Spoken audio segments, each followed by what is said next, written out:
Hello everybody! In the last video we read Tyrone and the Swamp Gang, and in this video we're going to read The Berenstain Bears and Too Much TV by Stan and Jan Berenstain. Let's get into the story.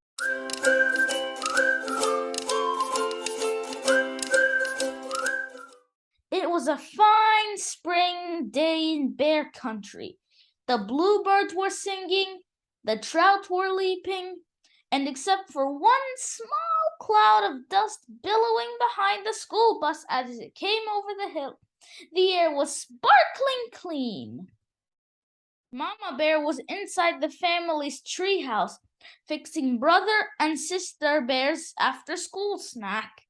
Brother and sister bear got off the school bus and came into the kitchen with hardly a hello. Then they did what they did every day. They took their milk and cookies into the living room and switched on the TV. There's no question about it, thought Mama. Those cubs are watching too much TV.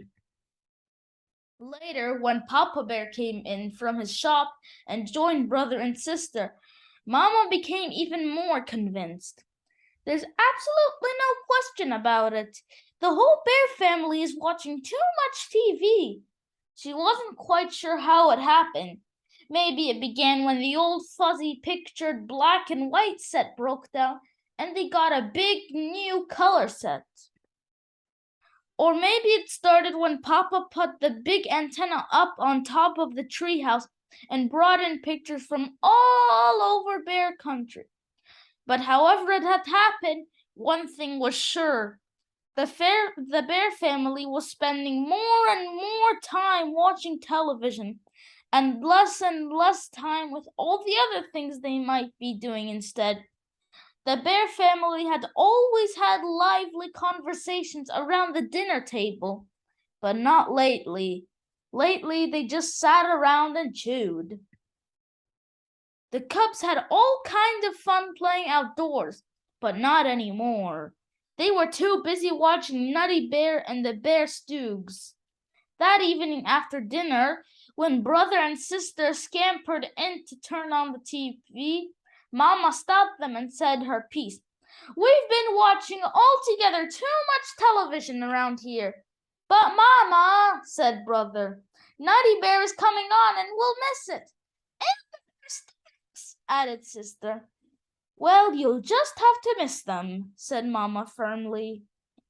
And furthermore, she added, you may as well get used to the idea, because there's not going to be any television around here for a whole week. No TV for a week, said the shocked cubs. But Mama, never mind the buts, said Pop. Your mother's absolutely right.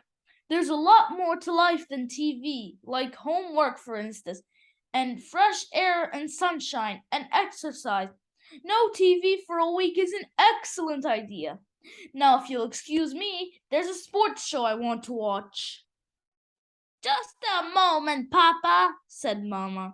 No TV for a week means you too. What? Said Papa. You can't be serious. But Mama was very serious. What about the news? Protested Papa. I won't know what's going on in the world if I don't watch the TV news. Here, try this, said Mama. It's called the newspaper. And the weather? Continued Papa. How will we know what the weather will be? Try this, said Mama. It's called putting your hand out the window to see if it's raining. What are we supposed to do? Just sit around and talk? Asked Brother. That'll be fine for starters, said Mama, settling in comfortably into her rocker. But it had been so long since the bear family sat around and talked that they had sort of forgotten how. It really didn't matter, because pretty soon Papa fell asleep and snored so loudly that they wouldn't have heard each other anyway. After school the next day, the cubs looked longingly at the TV. But Mama shooed them out to the play. Brother's bike had a tire that needed pumping up, and sister's trike needed a little oil. And while it seemed strange not watching television, It was fun riding bikes and trikes again, sort of. That evening, the cubs worked on their homework, but it wasn't easy with that blank TV just sitting there staring. Then Sister noticed an ad in Papa's newspaper. An ad for a TV special! Oh, Mom, she said, a special! No TV for a week means no TV for a week, answered Mama. And besides, Mother Nature has a much bigger special waiting for us. We're going to sit outside and watch the stars. Watch the stars come out. Watch the stars come out, complained Sister.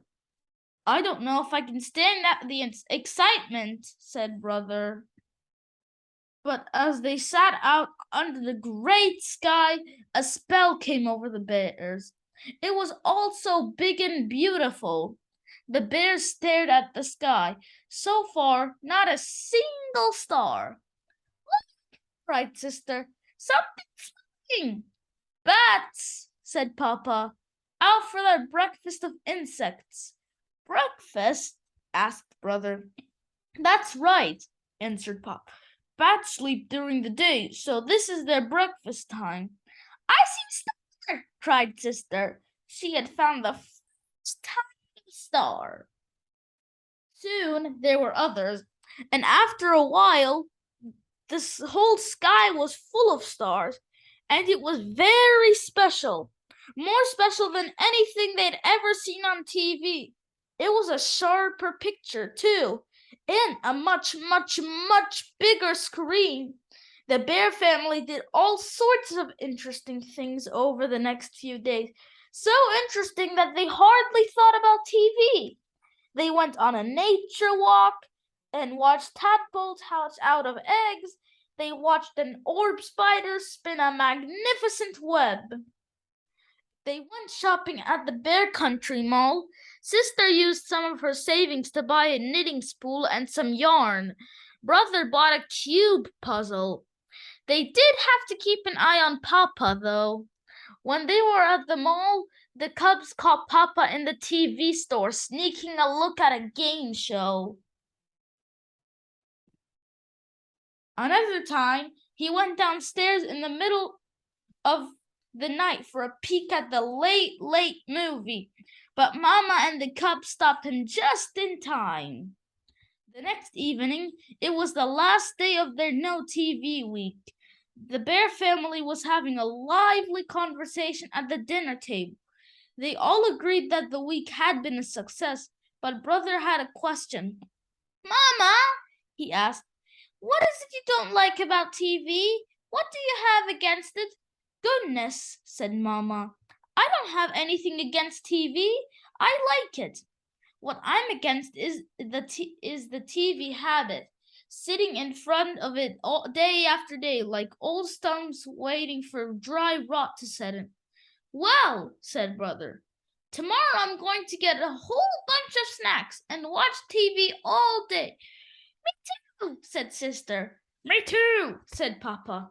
But the only one who did watch it all day was Papa. Brother got interested in his cube puzzle and finally solved it.